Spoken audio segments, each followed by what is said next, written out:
Hello, everyone. Welcome to Know Your Rights with me, Christina Laster, and National Parents Union. I hope that you're all well. I hope that you're all thriving. Please share this out. It's always like tag your neighbor, right? We can't get information out fast enough for parents to understand what is happening, and so I'm really wanting for this information to be shared out every time. I have some announcements with regards to the last show.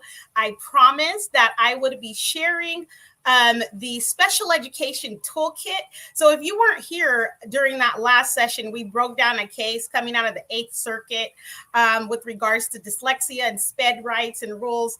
And I wanted to make sure that you as parents and families and caretakers of children had the information that you needed prior to school starting, or if you have those IEP meetings coming up, those addendums, any kind of like meeting that's regarding your child's special education, this toolkit will help you. And so I'm going to bring the toolkit up and I'm going to drop that information in the comment field so that you will be able to have access to that toolkit. But I want to show you quickly how to navigate that on our site. As always, if you have any questions or feedback during this show, it's an engagement. I like to engage with my audience and my viewers. So definitely put those in the comment field and I will do my very best to answer them as we go along. And another thing, if you are watching this on YouTube, I won't be able to see your comments because we don't have the comments open on YouTube. If you're watching on Facebook or Twitter, I will be able to see those comments pop up as they come in. So I just wanted to note that for you. If you don't know where to watch, where you can comment, it's going to be on the Twitter page or the Facebook page. So join us on those two pages to be able to comment and interact with me as we go along. All right, I'm going to bring up the toolkit and like I said, drop it in the chat so you'll be able to see it. And then I'm going to bring my guests on and we got a lot of information. So stay tuned. Let's go to that screen.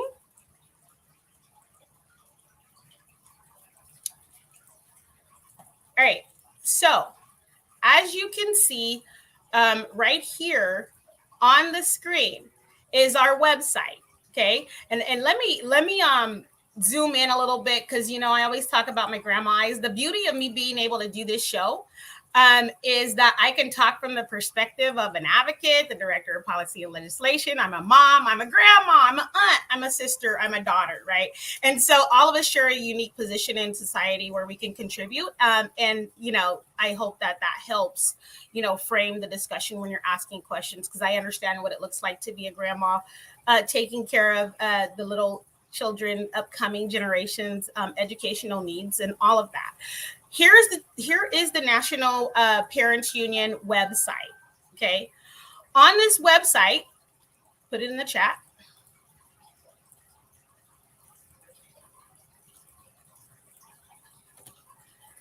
You are going to go right here, and there's bars, tabs that will open up for you, okay? As you can see, if you click on Parent Toolkit, you scroll down, and I like to navigate this with you so that you understand. Here is a toolkit that's not the SPED toolkit. The Special Education and Dyslexia Toolkit is right here, okay? So you're going to click on that Special Education and Dyslexia Toolkit, and then you're going to scroll down, and you can watch past shows that we have offered around reading and dyslexia. You can also watch some of the K-12 education policy, politics, and legislation, ask a lawyer session, and then review the facts of the case that I broke down last week. You can learn more about the Andrew F. Precedent in the ruling, right? Read that information, definitely helpful. Look at the amicus brief. We talked about that last week. So if you missed the definition of amicus brief, definitely go back and look at that show so you can understand why we filed the brief and why we found that important. And look at the other brief, right? That was filed in this case. And then you can definitely see the resources right here, okay? If you have any questions, reach out to myself or someone else at NPU, and we'd be glad to help walk you through how to use this. Every single box you can click on, and there's more information. The dyslexia resources are right here. Commonly used abbreviations. I love it, right? Sometimes we're sitting in a meeting and we're confused, like what is being said. And I'm sorry about my internet speed. Okay, there we go. We're trying to figure out what's being said, right? And so here you have the commonly used abbreviations and acronyms so that you will understand what is being said, and it won't sound like so much. So definitely take time to navigate through this. Look through it, share it with a friend who needs it. If you have any questions, again, please don't hesitate to reach out. And with that being said, I'm going to go ahead and move into my show segment. And I have some guests that I'm going to be bringing on right now. Hello. Hi.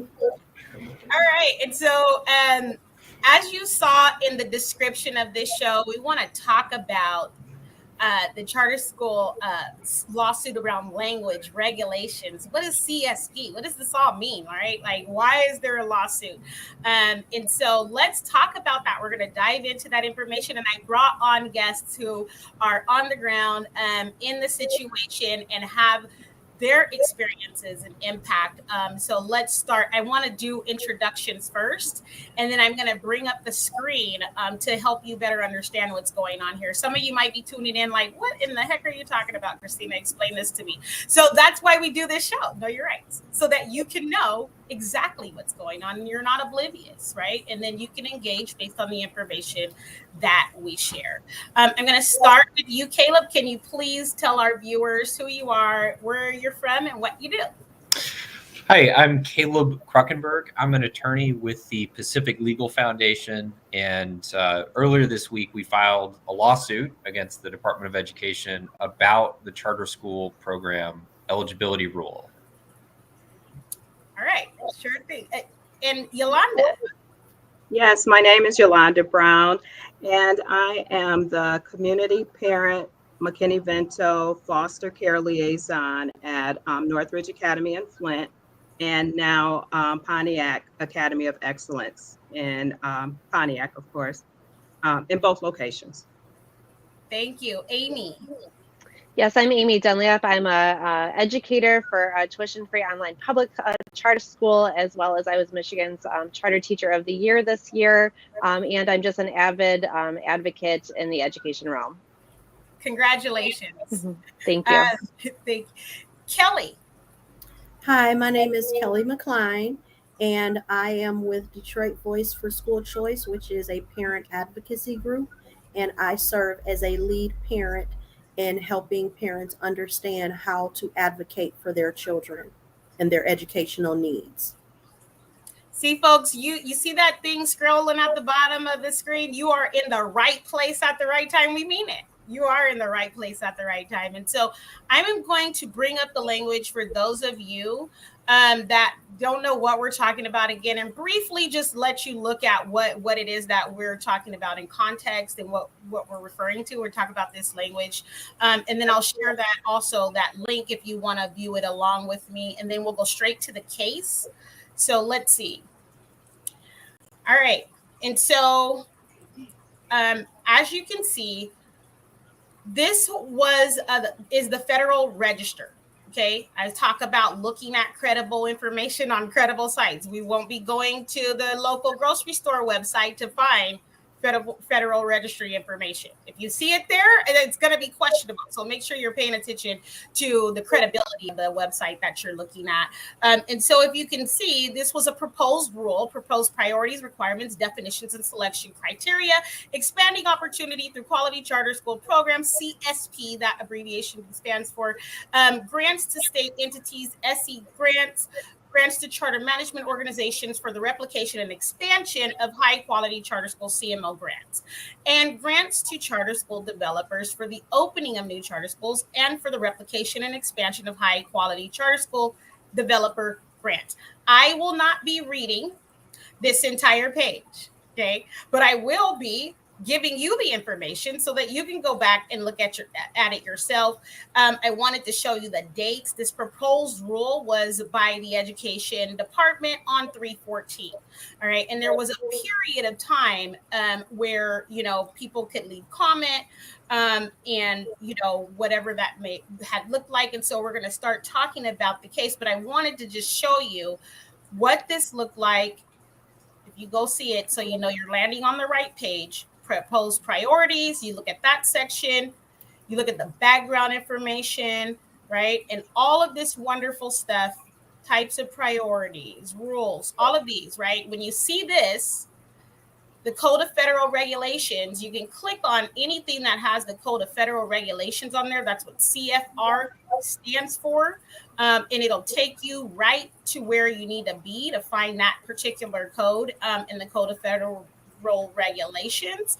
When you see certain abbreviations or things that you want to highlight, you can use this and look at it. If you see ESEA, just to let you know, that stands for the Elementary and Secondary Education Act. And so I do just want you to understand what you're looking at when you're looking at. And if you have any questions and this is the first time you've seen this, definitely look this over and come back and ask. I'm more than willing to answer questions and look at the dates, right? All of those dates and things like that. So I'm going to stop screen sharing and I'm going to bring up the actual suit so you can see that. And then I'll let Caleb talk about facts in this case and why this was filed and why it was filed in the place where it is filed at. And so let's go to that screen.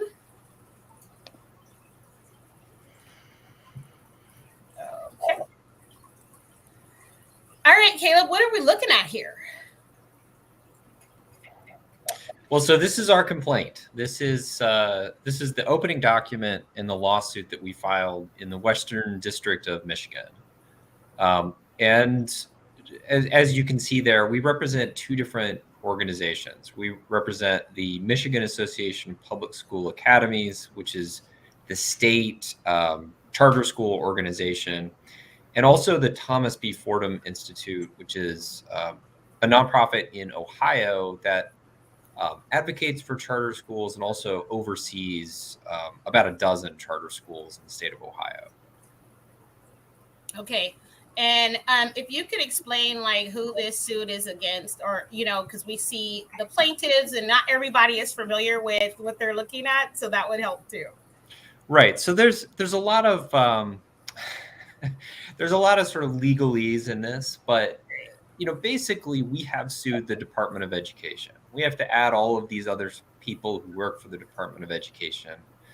But our basic goal here is to stop those priorities that we just looked at, that were published in the Federal Register, because those were issued by the agency, the Department of Education, and they took effect last week.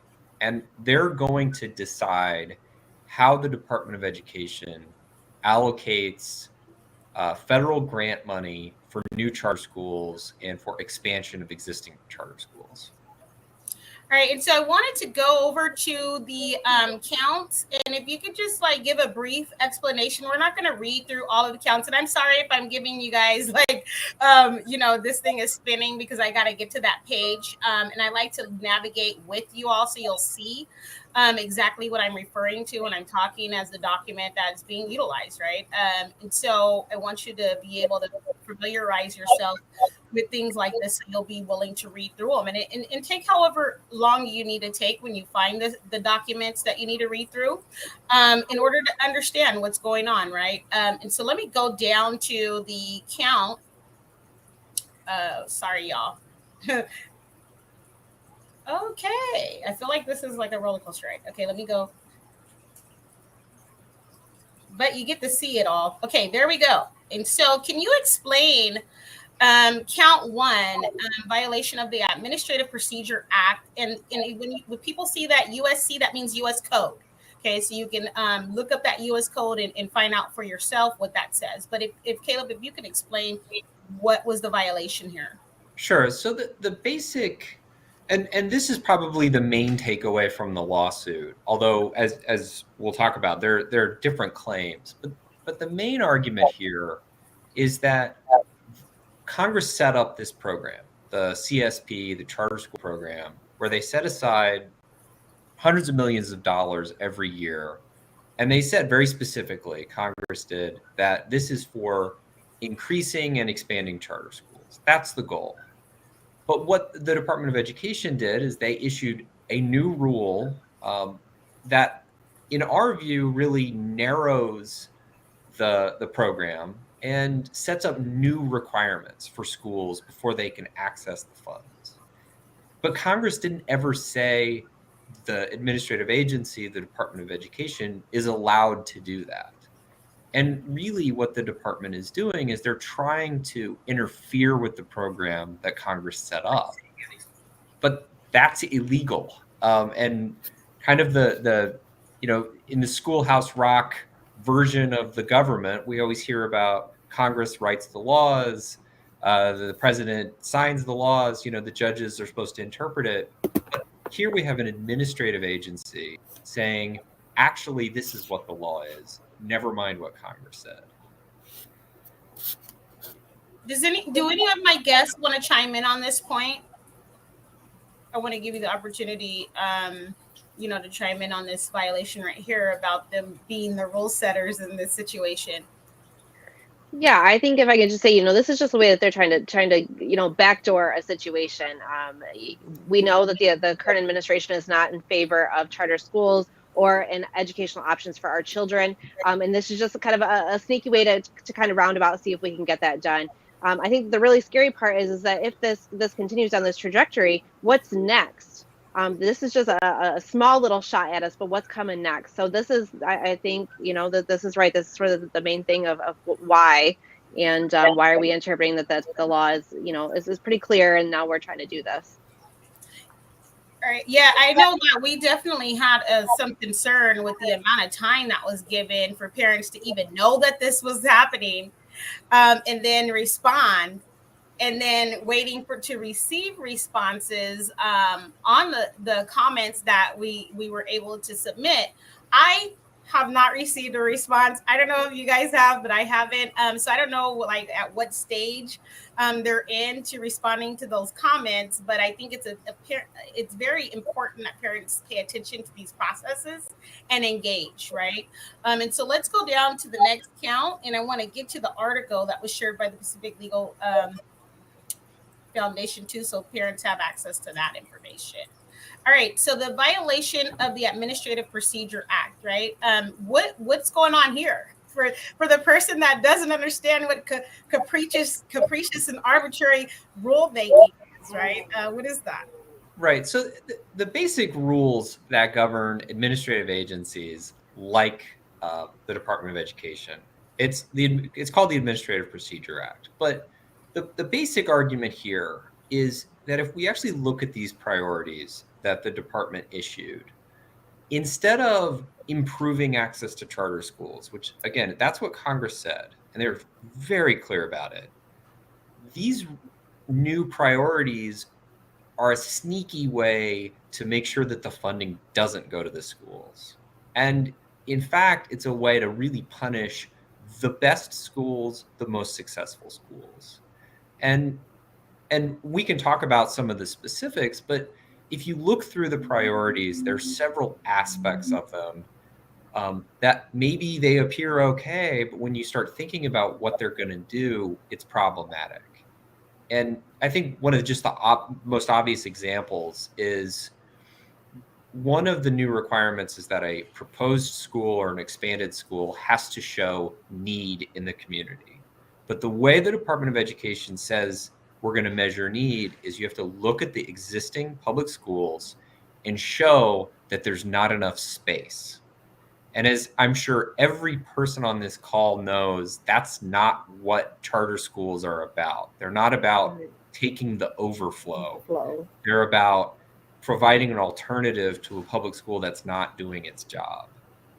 And so when the Department of Education is using that as the measurement, and they're going to count that against applicants, we can see really quickly these are designed to make sure the money doesn't go where it's supposed to.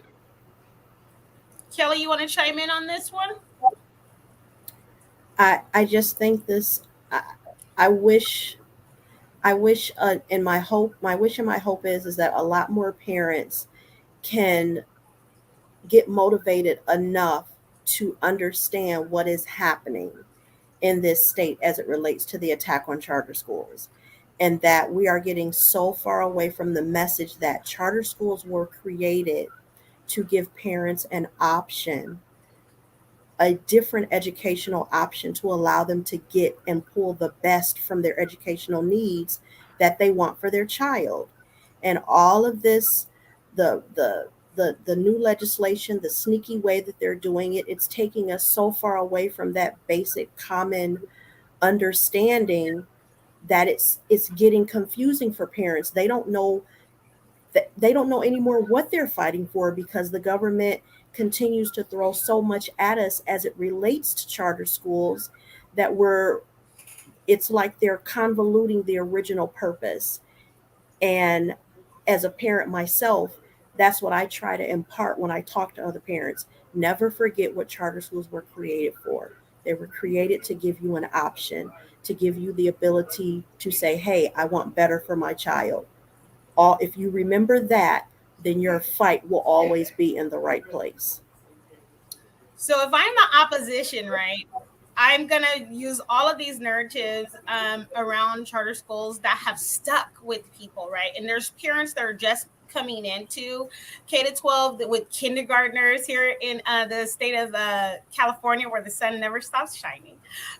We have, transitional kindergarten. And so what kind of message do we need parents that are like just starting to understand about school options and the narratives that are created, right? Without having to be attacked or come into a hostile fight, because it's always like this same old story. We're stealing money if we don't want our kids to go to local schools. Something's being siphoned. And I'm just like, okay, are we going to actually be able to have dialogue, right? About what it is that parents want. I support you all, parents and families, whatever you want. I tell people all the time when they call me, say, Christina, what's the best option? The best option is where your child's going to be literate and numerate at and safe, okay? Where there is a proven track record of efficacy around academic outcomes, and where they're not stifled, hindered in the way that gives them a hatred for learning versus the love for learning.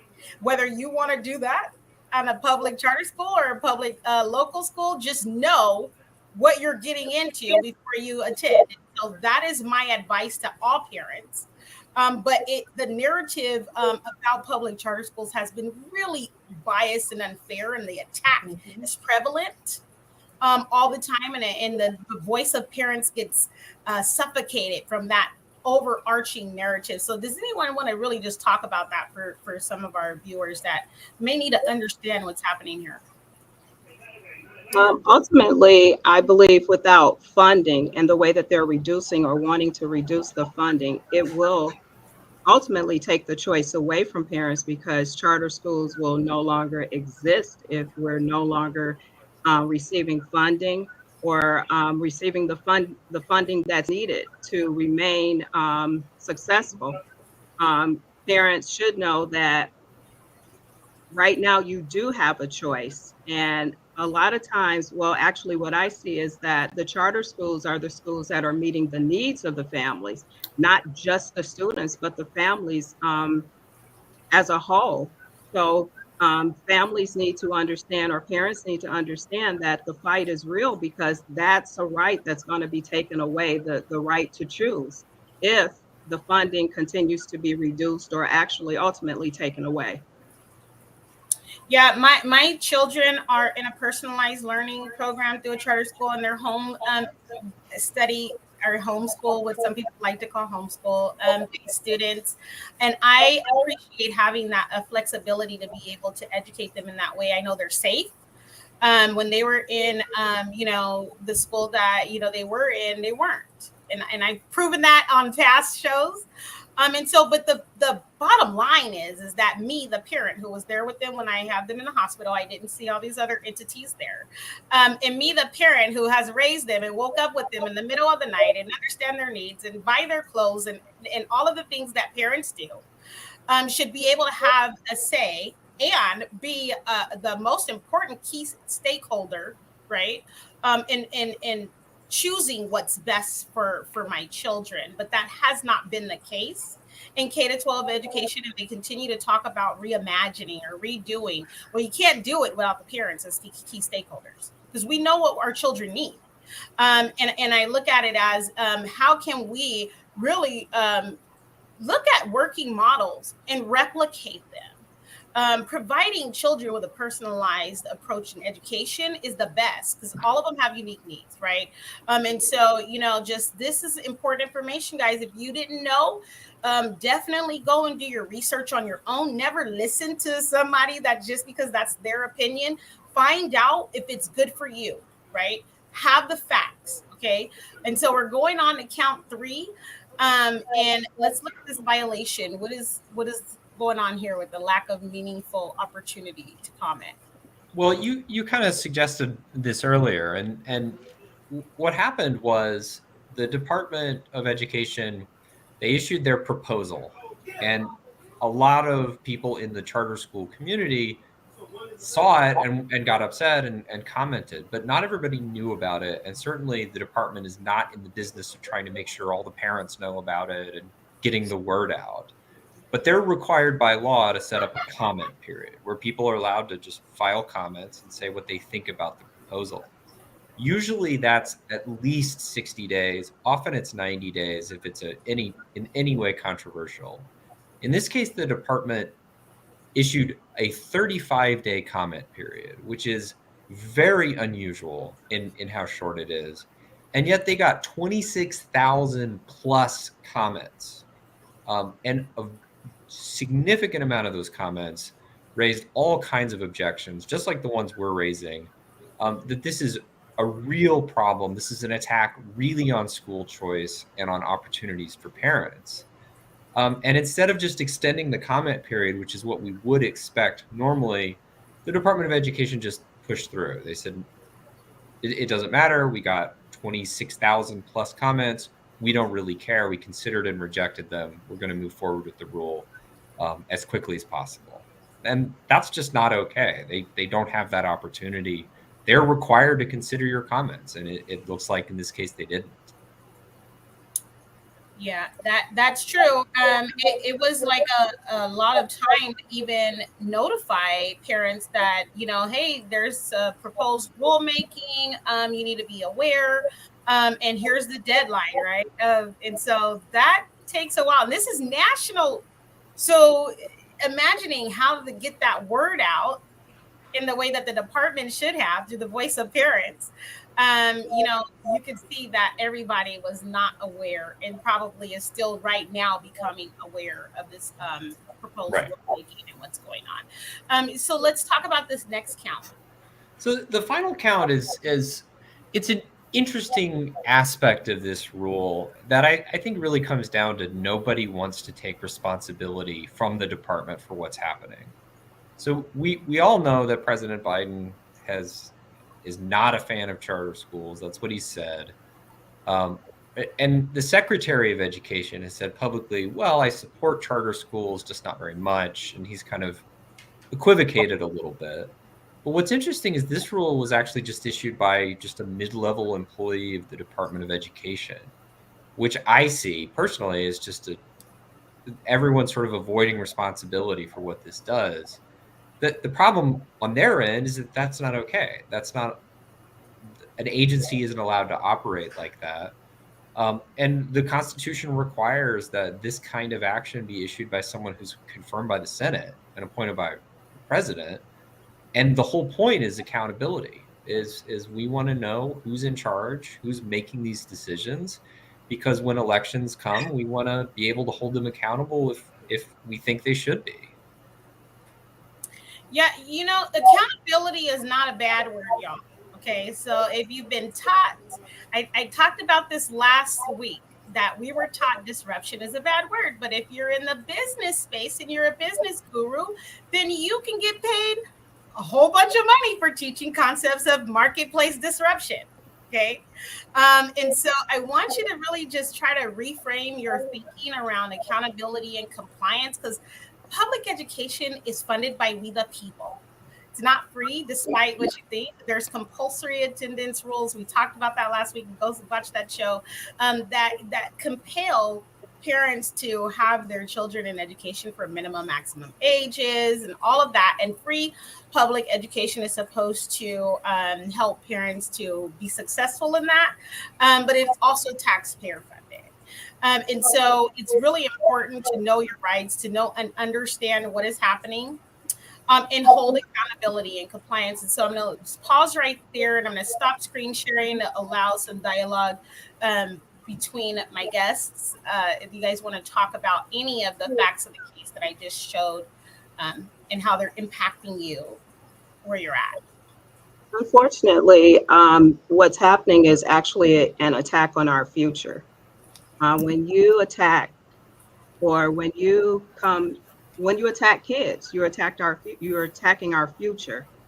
So the disruption needs to happen, right away before it gets too far out. Right, it really does. Let me bring up. Does anyone else have anything to say about that before I bring up the article? All right. Let me see. I put the proposed rulemaking, and now I'm going to go to the article so that people can have access to all this information.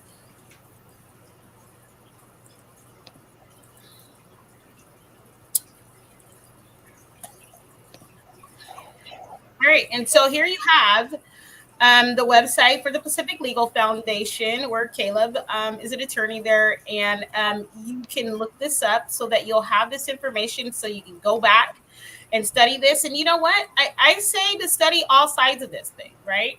And just really think about what is being said, what do you have the freedom to do, and what is being taken away. And then understand the voice of what parents are saying. Right. It's easy to listen to someone that has a huge microphone and can make blanket statements that apply for just parents. But when you start to really look at the experiences and the impacts and the choices of parents and what parents are saying, you'll be able to see what is happening all over the nation in a more personal and unique way. So here is the article of what happened with the lawsuit. You can definitely go down. And Caleb, do you have anything else that you want to say about this? You can click on that. That'll bring up the case. Well, I think the only other thing I want to add is when we're talking about the priorities, I do think it's probably helpful to talk about some of the specifics. I know I mentioned one of them about the needs analysis, and what I was talking about was space in the public schools. Unfortunately, it's not the only aspect of this that's really a problem. We talked about earlier, part of this narrative that we hear all the time. This isn't about parents. This isn't about what's good for your kids. This is about taking money away from the public schools. And that's unfortunately the talking point we hear a lot. But one aspect of this rule says, actually, there's a requirement now for new charter schools. They have to prove the local school district is going to cooperate with them and has committed to helping them open the new charter school. And obviously, if it is a local school district that is hostile to the idea of charter schools and parents having a choice, they are not going to cooperate. And again, this is a way that they can be very sneaky, the department. They can take away the funding in what sounds like a good idea. Everybody wants cooperation, but when you start thinking about what that actually means for them, it's a real problem. And I think the other point I just want to emphasize is there's an aspect of this new rule that talks about what they describe as racial isolation, which is maybe something that's come up in conversations about charter schools. But what they mean is they're going to disadvantage charter schools that have too many students who are minorities. And it seems kind of outrageous, but we cite some of the statistics in our complaint about, as I know everybody on this call knows, about schools in Michigan, for instance, in Detroit and in Flint. Though the charter schools in those cities serve predominantly African American students. We all know that. And that's because of community demographics. That's because they're serving their community. But the Department of Education is using that as a negative. They're saying you're isolating those kids racially, and we're going to count that against your project. And again, it's just masking what they're really doing, so that they can punish good programs that are serving kids who need an option.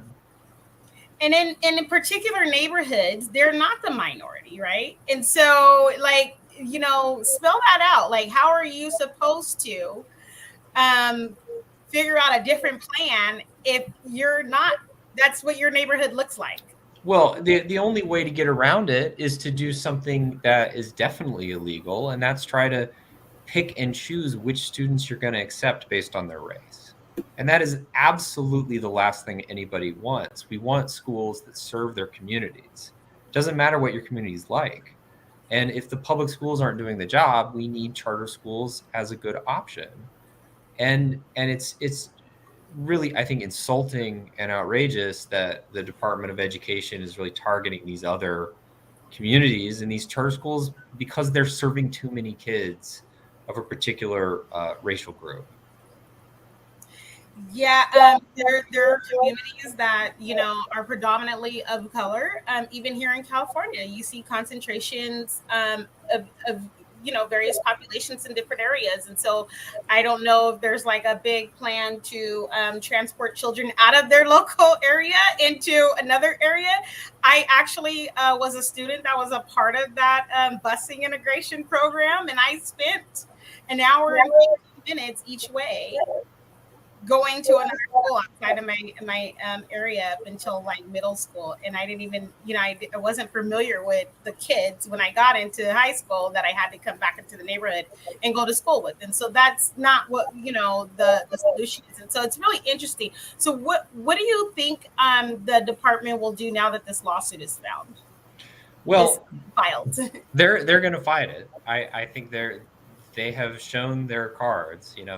They had all of these comments. They obviously weren't interested in listening to them. And so they're going to fight it. That doesn't mean that this is over and this is just going to be in the courts, though, because unfortunately lawsuits take time. And I hate having to explain that to everybody all the time. But there's a good reason that people hate lawyers and they complain the courts are slow, because it's true.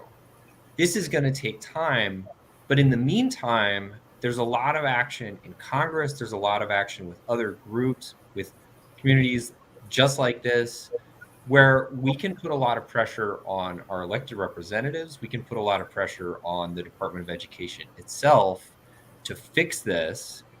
And if they don't, then they're going to have to answer this lawsuit. And I think the courts are going to make them do the right thing eventually. But in the meantime, we can continue to put pressure on them and advocate for the interests that they don't seem to care about. Now, seeing that this is filed against the U.S. Department of Education, right? And say, for instance, I'm not in Ohio or I'm not in Michigan, right? And I'm the parent that's wondering, like, why didn't it get just filed across a whole bunch of other states? What is the response to that? Well, this affects everybody. This affects every charter school nationwide because it affects the entire federal charter school program. I represent associations in Michigan and Ohio, but that doesn't mean this is limited to them. And we represented these organizations because they're great examples of the good that charter schools can do. And a lot of their members have done just exceptional work for their kids. But there's charter schools everywhere. And if we're successful in the lawsuit, then that means that this rule is invalid for everybody. And more importantly, the Department of Education will get a message and an order from a court saying you cannot interfere in the future with how these grants are allocated, how this money goes out. Okay, I want to give opportunity for my guests to talk about, their sentiment about it being filed, and then the rules if it comes out really in favor of what you're seeking, the remedy that you're seeking. Can you guys talk about the importance of that for you? I think for me, this entire lawsuit, the reason for the lawsuit being filed is in Michigan for a lot of years, we had a lot of closed school districts, which meant that you had to go to the school in your neighborhood, whether it was good or not. You didn't have the option to go outside of your school district. And that's up until maybe, and Amy, you can correct me if I'm wrong, I think it's been about maybe in the last 10 years that some of the districts have been opening up, which are, and I think that that is also another reason why, I think a reason why some of them were opening up is because parents, they recognize that parents were looking for better ways to educate their children. Regardless, whether it's a public school academy or a local school, a public school, parents just want better options. And I think with this, with what they're doing, it's going to force parents back into the same spot we were in 15, 20 years ago, with being forced to go to the school in our area, even if it's bad. In the area that I live in, there was one elementary school. I followed the test scores of that school for 5 years up until my daughter got ready to start kindergarten. They never improved over a 5-year period. And I decided at that point, I needed to start looking for a better opportunity. And I went and I looked at about 3 or 4 different charter schools. And the one that I decided upon her going to, I happened to run across it driving down the street one day, walked in, and I was blown away. And she wound up going to that charter school from kindergarten all the way through 5th grade. If there were other components that attracted me to the school outside of their scores, but I'm saying that to say is that the school that was right in my neighborhood, scores stayed in the single digits for the 5 years that I followed it. And the only reason I knew how to follow it is because I worked in a school district. Most parents don't know how to follow and go to the My Data website here in Michigan and navigate through that. I was one of the lucky ones. I knew how to do that. But I always impart to other parents, yes, scores are only one indicator, but start there. Don't take your child's future into your hands. Don't let it go into anybody else's hands. And this lawsuit for me is going to help that, allow parents to keep that power in their hands. But parents also have to understand, and I connect this to voting rights. If they weren't scared that you would recognize your power, they would not be trying to take it away from you. And at the end of the day, parents have the power. And as citizens, we have the power through our vote. And as parents, we have the power through our voice.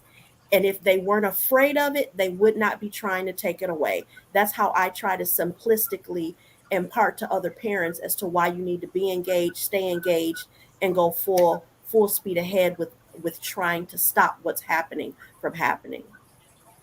You're so, that's right. Go ahead, Yolanda. Well, what I was going to say is, and I don't think at the polls the politicians are going to ask if you're voting, if your child is at a charter school or a public school. They're going to want your vote regardless of where they are.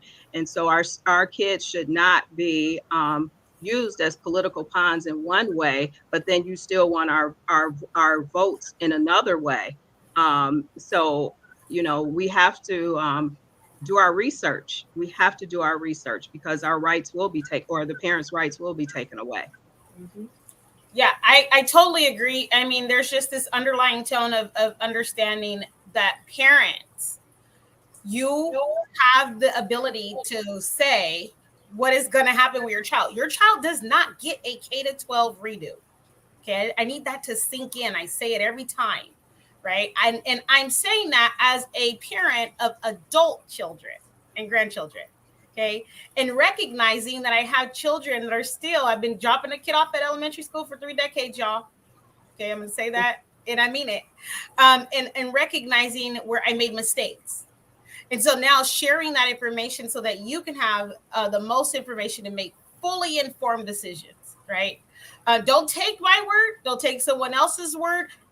Collect and gather all of the information before you make the decision about your child's education, because we know in America, education is the great equalizer. It's a mode to freedom from oppression, and all of these things that are set up as pathways, right, to workforce and all of this other stuff, right? You can't live here and thrive and not be able to read and write.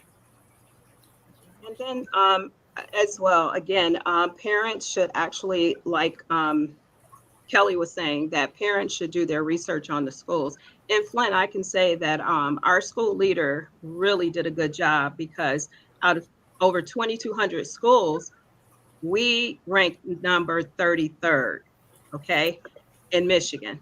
And then in Genesee County, number 3, and in Flint, number 1. So we're able to stand with the best of them in Michigan, regardless of whether it's a public charter or just a traditional district. So parents should absolutely do their homework and have the choice to send their child to the best school, or the school that will meet their needs.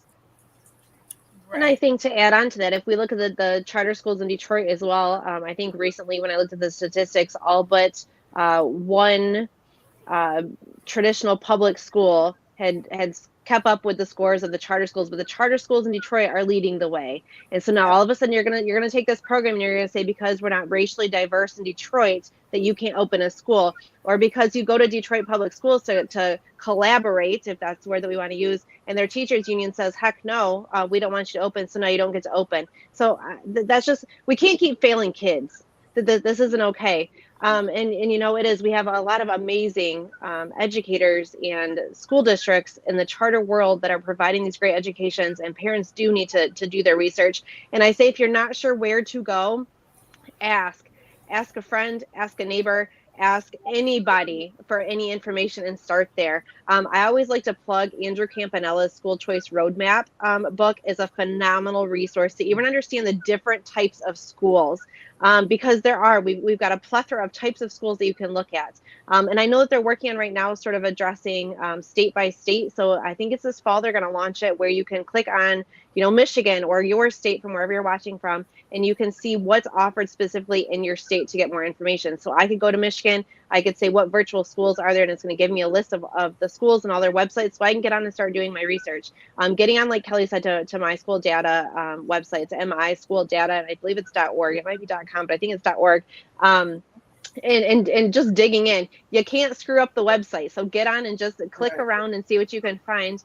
And lastly, go visit these schools. Your gut can tell you a lot. I have been in public education for what seems like forever now. It hasn't been, but I was one of those teachers who wasn't fitting in my traditional public school space.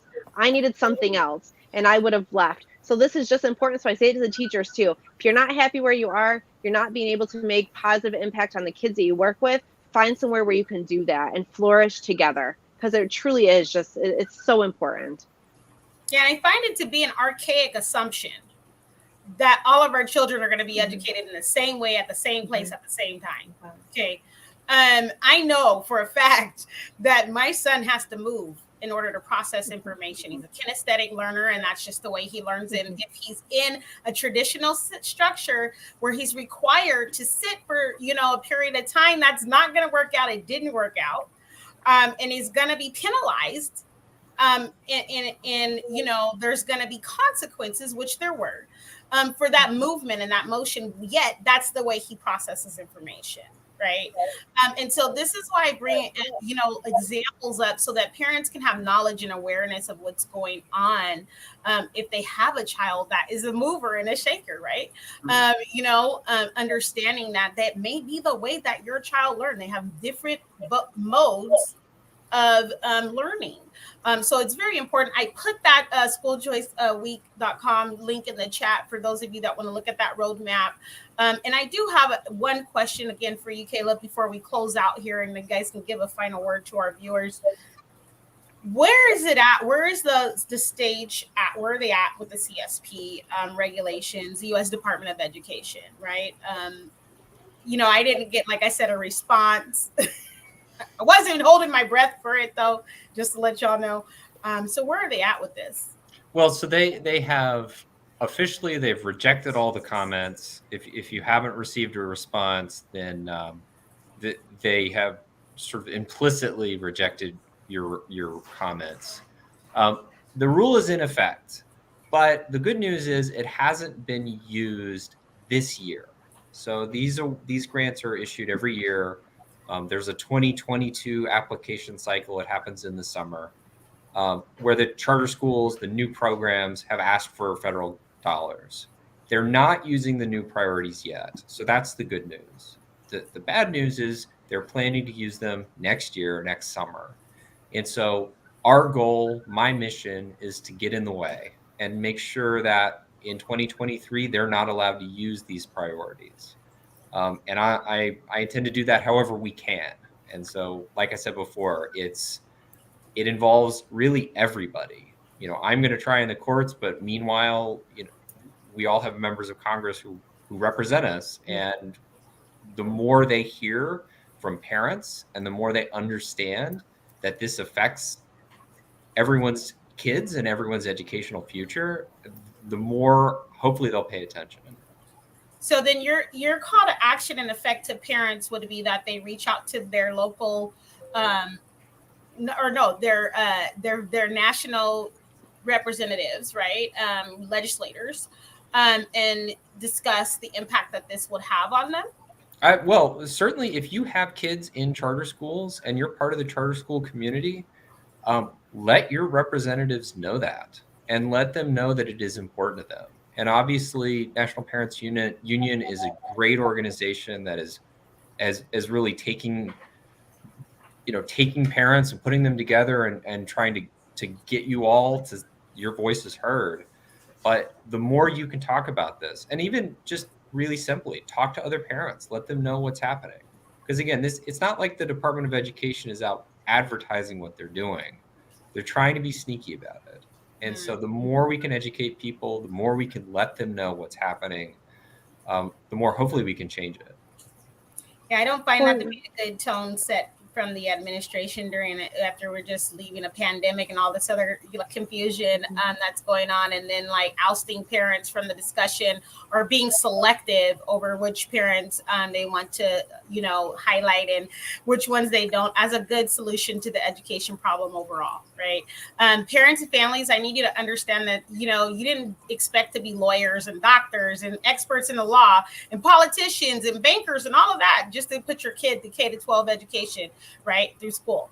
But you need to know. And so that's why we do know your rights. And yes, you do have to understand what the political and legal or whatever agendas, economic, whatever they may be. You need to understand the priorities. You need to be able to dissect that information, all to receive a quality education for your child. I'm telling you, it's important. Okay. And so I want to give my guests an opportunity before we end here. Next steps, reach out to your legislator and talk about the impact that it would have if this was to go into effect next year. And then, how that's going to affect you and how you expect for your legislator to represent you during this process. All right, Amy, I heard you were about to say something and I wanted to go to you. Yeah, I just think I just want to take what Caleb said one step further. Is like, yes, reach out to legislators that are in your district, but ultimately, like if we're looking at Michigan in general, I might reach out to my legislator, but it's all the legislators that are putting policy together for all of our kids. So take it one step further. Don't just reach out to your legislator, reach out to all of them. Reach out to all the congressmen and women. Reach out to all the senators. Reach out to everybody, because when they have a personal connection to put with what they're doing, then they start to think a little bit differently sometimes. So share your personal story. Don't be afraid to use your voice. I tell everybody, these people, we've elected them to do a job. They work for us. They put their pants on the same way that you and I do. Don't be afraid to approach them. If you're not sure how, give somebody a call. I am always happy to chat with folks. I've been told I'm the most effective bulldog in Michigan when it comes to being in the trenches and working through these educational issues. So don't be afraid. Go and do it. These are your kids. Our kids deserve the very, very best. And if we don't fight for them, who's going to do it for us? So we've got to keep going. So we have a comment from Tabby, who is in Michigan, and she's mentioning that it is crazy that the Michigan school infrastructure is graded a D+, while mass school closures and tax bonds are at an all-time high in Michigan, while our state is taking away opportunities from kids. If all kids from charter homeschool went to the traditional brick and mortar schools, our public education system would not be able to accommodate them. Okay. And so that's from one of our parent viewers. Definitely, Amy, if you could share information on how people can contact you, if that's okay, if you want to. She's there, she may have a desire to reach out, right? I've actually been in communication. I know Tabby that commented that. So she already knows how to get a hold of me. But yes, feel free to find me on social media. I'm on Twitter. My hashtag is BAD81608. Don't ask me about that. And I'm on Facebook as well. You can message me there, either one of those places. But I think it's just find somebody, whether it's in your state or locally, find somebody and just ask questions and show up. I like to keep in Michigan, we have something called the Citizens Guide. It's a book that our legislators put out each year, and it has all of your elected officials in it, from your state reps and senators to your U.S. reps or congressmen and women and senators. It has their contact information. It has where their offices are. I use that as almost like a notebook where I can write notes about them as I meet them. I can keep track of, maybe if I want to, how they're voting on issues, how many times I've talked to them, what I know about them. I don't want to use the word stalker because that's a bad connotation, but like, you can sort of stalk these folks and have conversations. I'm not called a bulldog for no reason. And I say thank you every time I hear it, because you know what? That's a positive. It means I'm doing something right. They know I'm coming. They know what I'm coming about, and they know what I stand for. And our kids deserve that. So yes, feel free to reach out, and I can, Christina, I can get you some other contact information you can post with the video or whatever. But I'm always happy to chat with folks across the country. Find local organizations, whether it's your local NPU, or in Michigan. I'm also doing some work with an organization called PACE, Parent Advocates for Choice in Education. You can find them on Facebook as well. And hoping to almost be like the hub of, like, if you're in Michigan and you need information specifically to Michigan or to know what's happening, we want to be that hub for you. So there's lots of opportunities. Do some Google searching. You will find things that pop up in your states and in your areas. Yes. And I don't call that stalking, because people get paid to lobby, right? That's very true. Very true. That's an actual profession, y'all. Look it up if you haven't heard of it.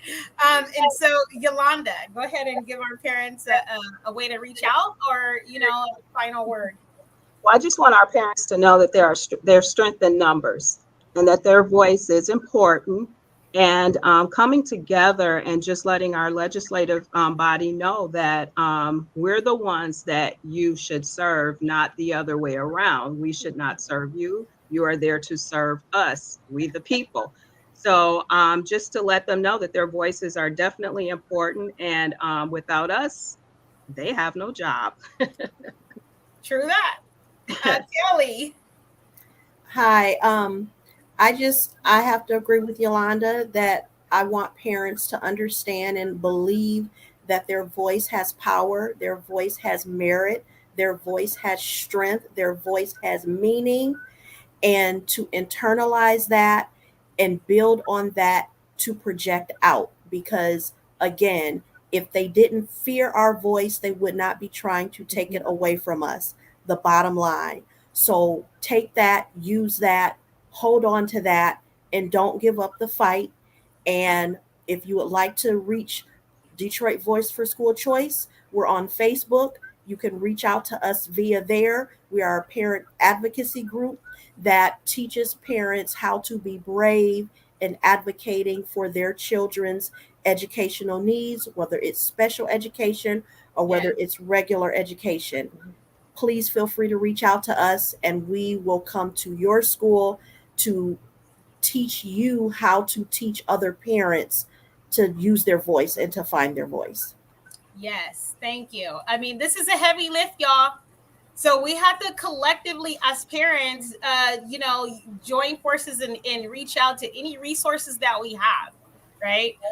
Trying to have your child have a quality education is not an easy task these days. I got to tell you that. And you need to be aware of that.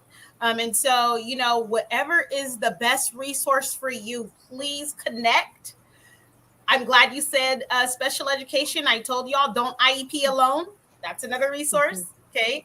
And just have a team of support and support one another during this time as your children matriculate through K-12 education. Caleb, you have a word for us, and if you can let people know how to find you if they have more questions. We don't have every time I do this show, I'm always like, I need more time to break this stuff down.